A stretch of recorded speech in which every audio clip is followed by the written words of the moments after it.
Hello and welcome to episode 21 of Talking Baldocks.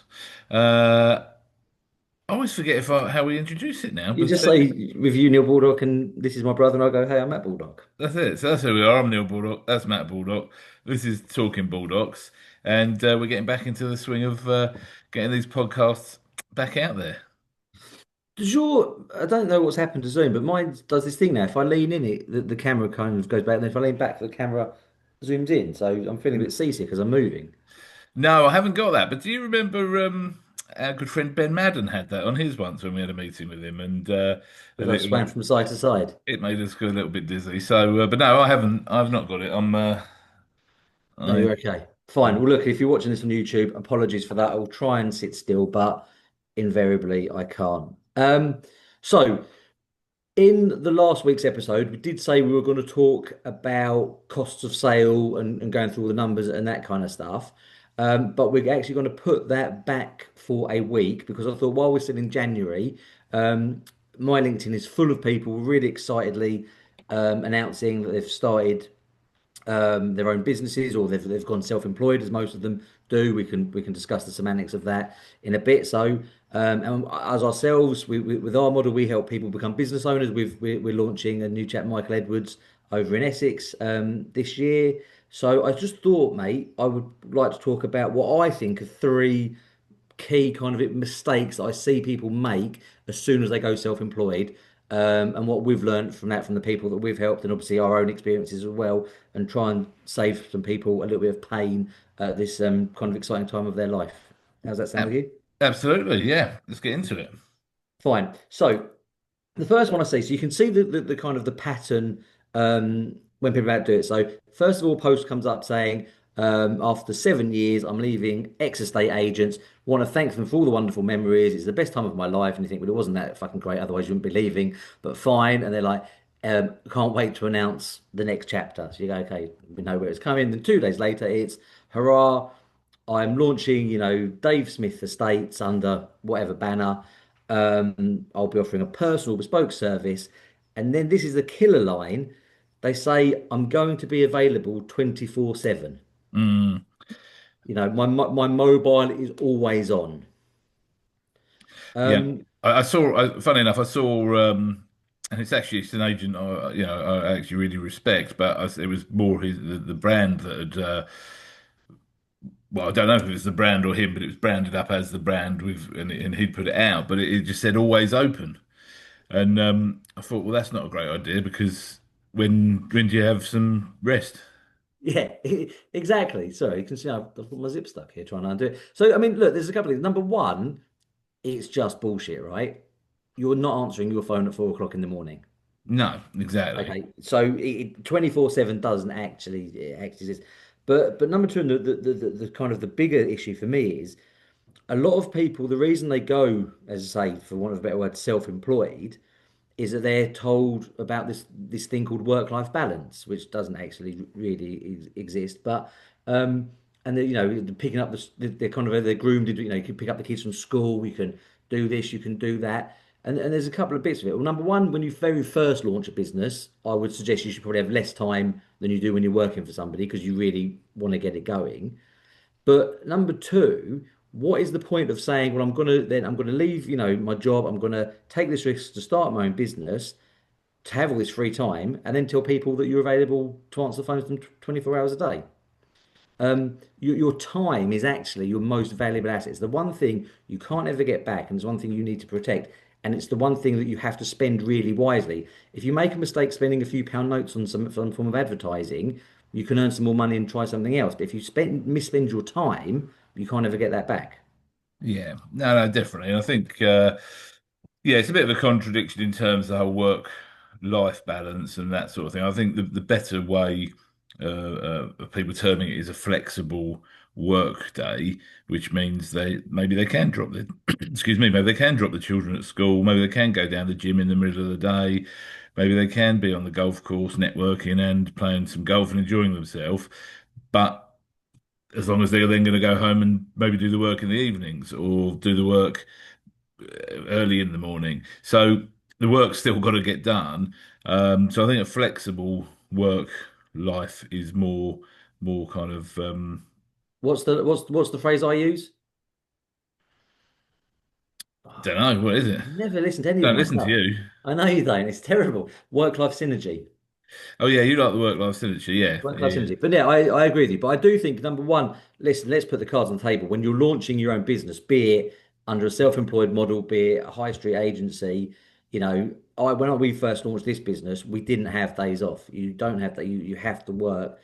So the people you see out there now doing really well under self-employed world, they're earning a lot of money and they might look like they're working less. Number one, I don't think they are. But number two, it's because they've really put the groundwork in. They've built a business. With some models, they've recruited really well. So they've got people giving them their residual income that way, or they've built a team. yeah, So if you say, oh, well, that person's he's always at events, well, yeah, that's because he's done the groundwork, and you never see that bit. You just see them when they're kind of at the forefront. yeah, definitely, yeah, yeah. I mean, when I first started my first lettings business, I was in the police, wasn't I? Yeah, I was doing 12-hour shifts a day, sometimes 18-hour shifts a day, and then still had a business running in the background. So, but no one now, where people see me having this bit more of a flexible lifestyle, no one saw that. No one saw that, and there's not that many people that are willing to do that either. And that's the other thing to say, I think, is that you've got to be a certain type of person and have a certain willingness to make it succeed and kind of do whatever it takes to get there. 100%, mate. I still get, because I'm at the opening of a paper bag, really, aren't I? So any event kind of going, you'll generally find me there. People say, you always hit, but I used to do 13 days straight, so I only used to have every other Sunday off. Yeah, yeah, Um, that's it. and that's the bit. So I mean, that isn't quite what I wanted. This is the big mistake, but I can have that as another misnomer as such. Starting your own business isn't an Instagram post a day at a coffee shop. You've really got to put the work in. Yeah, we'll But come back to that. But yeah, because you were talking about obviously the being available 24/7 and 24/7. So never that's the bit. closing. Don't be. And also, if you are for some reason the kind of unless you're dealing with, I guess, ultra high net worth individuals that live in different countries and time zones, but most of the agents we work with are what we would call mid-market agents, or certainly dealing with UK customers. Um, if you've got a customer that wants you to be available at 11 o'clock at night, let alone 4 in the morning, they're going to be a pain in the ass customer. Yeah, and I was going to say that we haven't ever, in the whole time we've been running this business, had anybody demand um, that they need to be able to get hold of us in the evening, ever. No, Um, I told you the other day I took a call with a client at 10 o'clock at night, and my son came in and said to me, "Dad, why are you speaking to a client at 10 o'clock at night?" And the reason was because they're giving us 150. We've already got a load of their properties. They're giving us 150 properties in a new area. But the reason he didn't demand to have a call with me at 10 o'clock at night, I'd sent him an email at 10 o'clock at night, and he just happened to see it and respond, "Are you available for a quick chat?" And I could have said, "No, actually, I'm not." But I wanted to get what we were doing without the way, so I chose to have that call. But I've never gone and told any of those people that I'm available 24/7. Um, and I think like, yeah, you've just got like even we've got clients with our mobile numbers, which I don't give many clients my mobile number anymore, but we've got some long term clients that have. But I don't have to like answer the call if it's at a time that I don't want to answer the call or it's inconvenient for me. Um, you don't have to be like on this beck and call to your clients because that's not a healthy working relationship. no, exactly. And I mean, it's interesting. We talk about calls and things, but emails are the kind of devil for a lot of agents, right? So many people are slaves to their emails. Mine, I don't actually have notifications come through. So if I could look at my phone now, I wouldn't know if I had emails or not. I have to Mm. open the app. And I think it was during lockdown or after I developed this thing, I'd stop checking them after 6 o'clock. But when I'm working with agents and they're saying, emails are kind of killing them, I always say to people, if you reply to somebody at 9 o'clock at night, it's your fault that they then start emailing you back at 9 o'clock at night every time because you've kind of said to them, this is when I'm responding. Yeah, Okay. yeah, yeah. Same with WhatsApp. I will happily have somebody WhatsApp me at 8, 9, probably realistically after 7, say, but anyway, of an evening. I'll read the WhatsApp. I've got my blue ticks on. They'll see I've read it, and then I'll respond the next morning. Because to a certain extent, you've got to train your clients. It's a bit like training your kids. you've got to kind of say, yep, you've messaged me. Yes, I've read it, but I'm not responding until this time in the morning. Now, funny enough, I was on the phone to somebody at I think 7:30 last night because we've got a sale that's a bit shaky, and I wanted to obviously do what I could to save it. But you can what the way I explain it is set the rules and you break them for the people you want to break them for. You don't let other people break your rules. So Mm. my rules are I'm going to communicate you within these hours. There are certain clients, and as you've got certain clients of yours that we will break those rules for.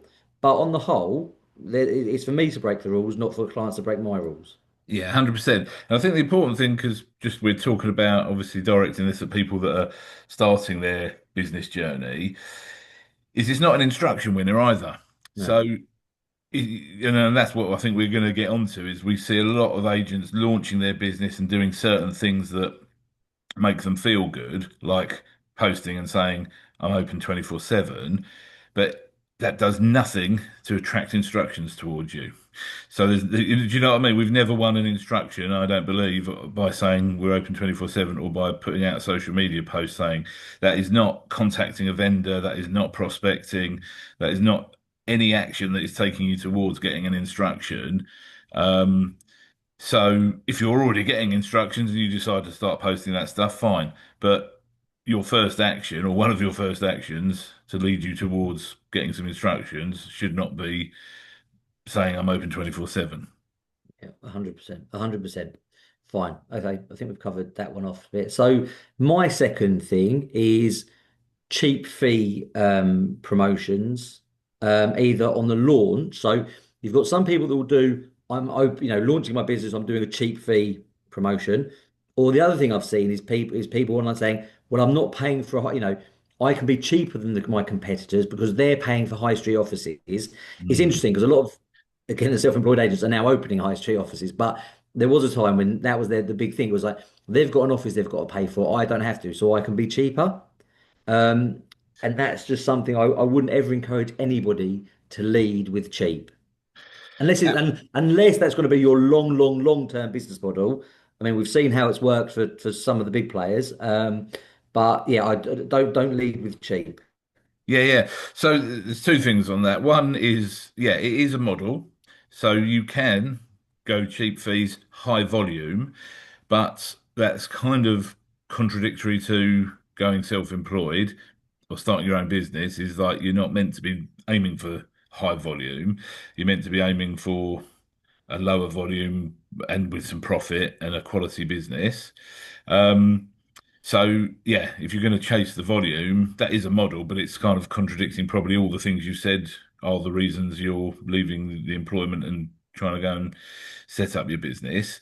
And the other thing is, we can give a very real life example of when we first started out and newspapers were still a thing. We had a half a page advert in the Chelmsford Weekly News advertising 0.5%, and we got zero phone calls or instructions from it. And all of our business was coming from our own efforts and our own recommendations and our own direct mail, etc., etc. And I clearly remember the chap saying to one or both of us, "Yep, love to work with you. I got recommended by my next door neighbour, and we thought, right, fantastic. Our fees, whatever it was at the time, 1.5%. And he said, "Well, I've just got this paper here. It says you charge 0.5%." And so we vowed after that to never ever put a fee deal. We never advertise our fees again. And but the point is, advertising again, it's not really an instruction winner. Like people don't tend to see if you put an advert out with any fee offer. I very much doubt your phone is going to start ringing. It doesn't tend to. That's not the thing people are looking out for. No, yeah, 100%. So, and as I say, we're happy to say we've made the mistakes, right? We want people to learn from the mistakes that we've made. So it's interesting on that point five deal. I've still got a screenshot of it. I actually put it out on my Facebook post as well. We need new instructions in January, whatever it was, doing 0.5%. And I got one comment, and it was from an old area manager of mine, a chap called Paul Gray, who's now managing director of his own company, really, really good agent. And he just commented, "You're better than that, Matt." And like, oh, my heart kind of sunk because I really respected this guy. And I was like, Yeah, I am better than that as well, but I've actually saved it and I've got it to, not that we ever go down to those levels, but it just kind of reminds me and keeps me going there. And the other thing is there's a couple of more practical reasons I don't think it should be done. Unless you're looking to make it your long-term model, as you say, which most agents aren't, it's difficult to recover from because Very you much. have a reputation for doing that. And especially if, and it does seem the way the world's going, we're trying to get into like more micro audiences. We've got people being agents really within a very small radius of their towns. Everybody's going to talk. So Mm. all of a sudden, you're in Linda's living room and you're saying, "Yeah, Linda, it's 1.5%," and she's saying, "Well, hang on a minute, my friend Diane, as you said earlier, the example we had, you did hers for 0.75 or you did it for this, or you did that, and then you then have that moral conflict because are you who you stri was it really a discount, or are you striping these people up by charging more? And you've then got to try and remember who you told what, and you've got three or four people down the local pub all saying different fees, which isn't good. And the other thing, and probably the more important one, aside from the recovery fees, cheap fees tend to attract arsehole clients. Yes, they do. Yeah, Um, if people don't see the value in what you're doing, they tend to, well, yeah, they don't see the value in what you're doing. So then they're quite demanding. They don't understand the value you're bringing.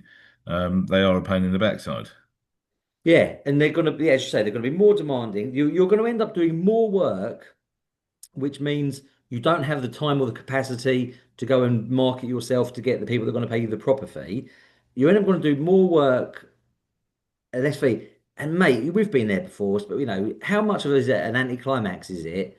It both actually you just more, sorry, in your heart, but also for the bank account. When you do all this work and you invoice the solicitor, and it's this pittance of a fee. Do you know what I mean? You've worked 4 or 5 months, and you're kind of invoicing 2 grand.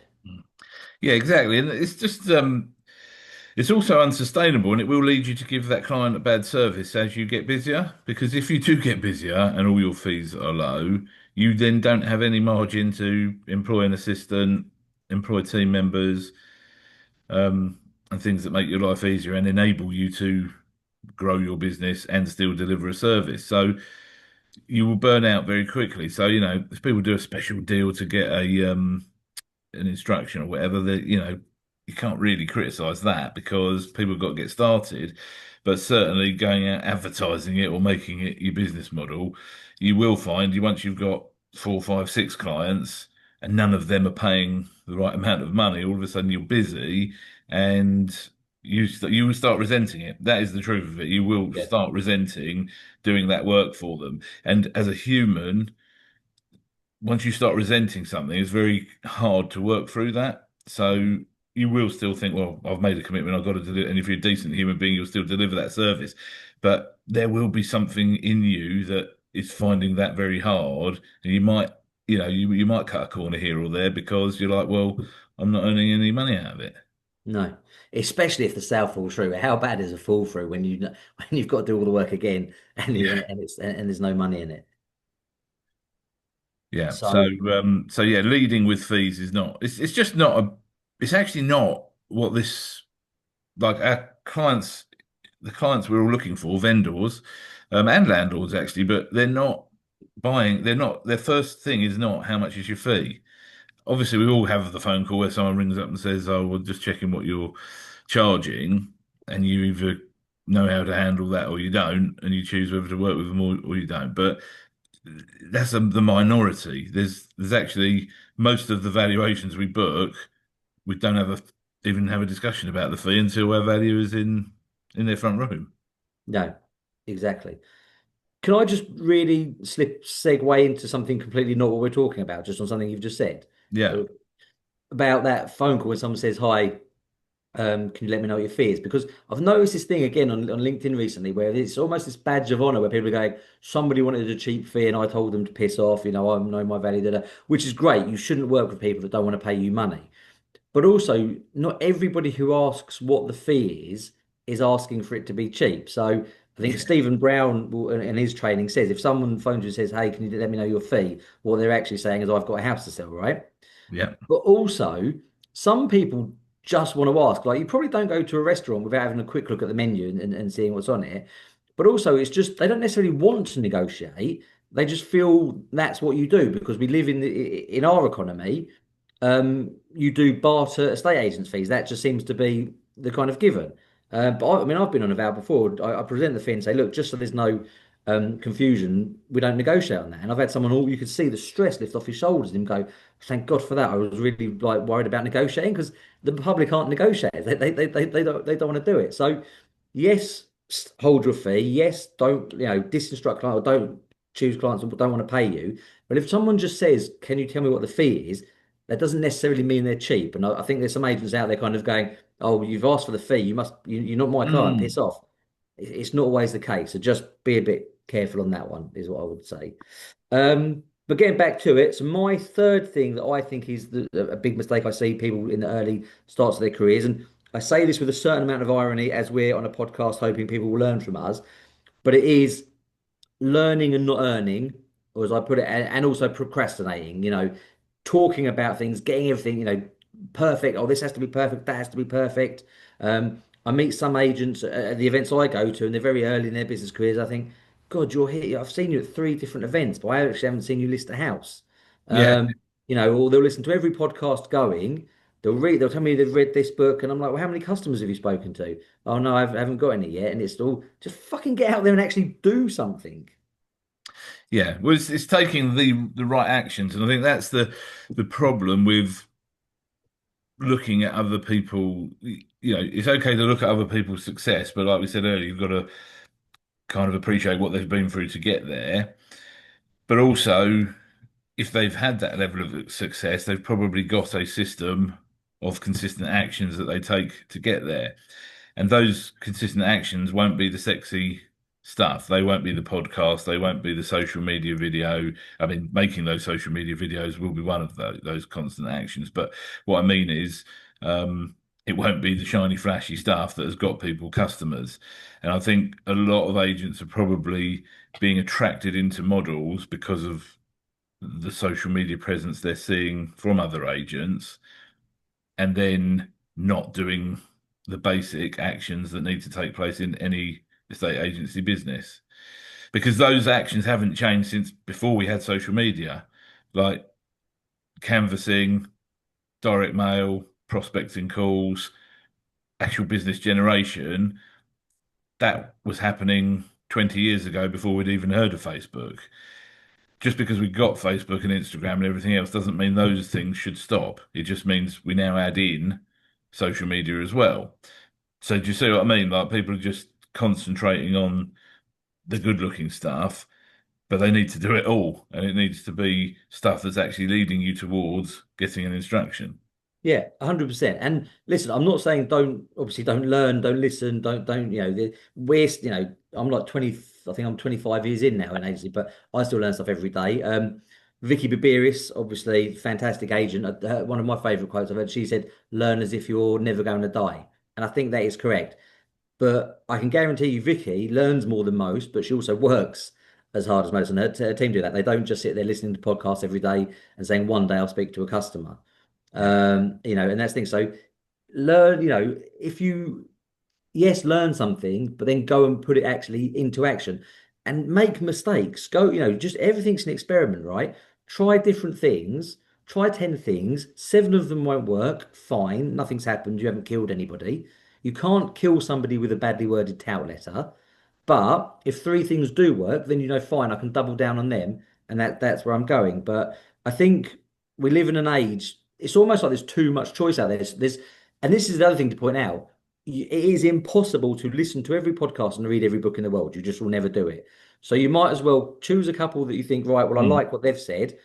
I'm now going to go and put that into action and see what happens. Yeah, yeah, and just start soaking up that information, but putting some stuff into action. I Yeah. think that's the big thing about it for me is it's about the consistent actions, not showing off to the world and saying I've got this or look what I've done. It is about actually, and that's where we've got this thing with agents becoming self-employed and then instantly recruiting people before they've even built a successful business themselves.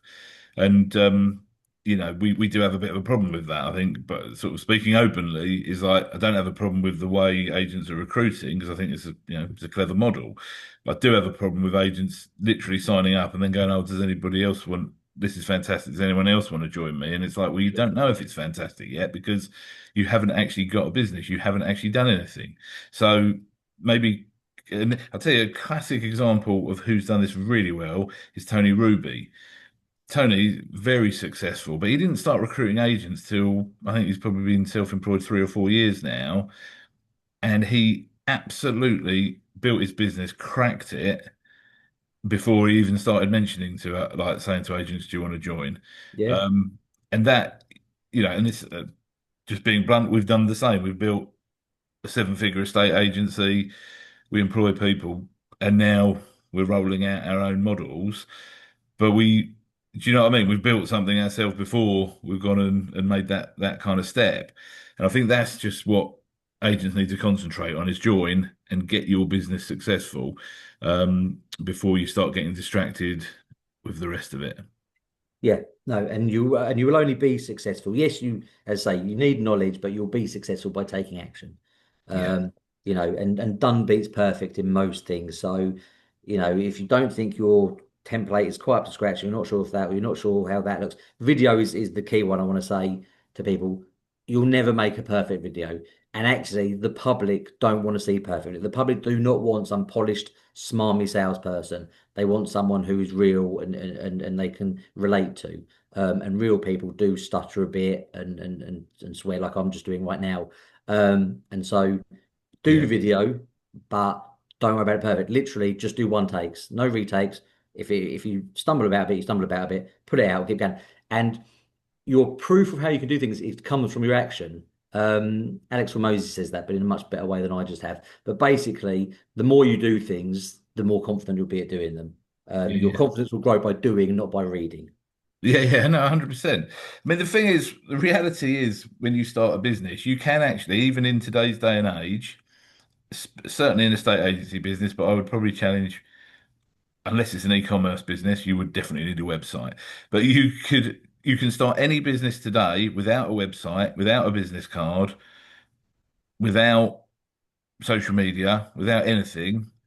If you're willing to pick up one of these, that's my phone, I'm not sure it's showing up, and start talking to people, because actually that's how you make sales. And sales is what, You should have closed that web page down before you started waving your screen around. yeah.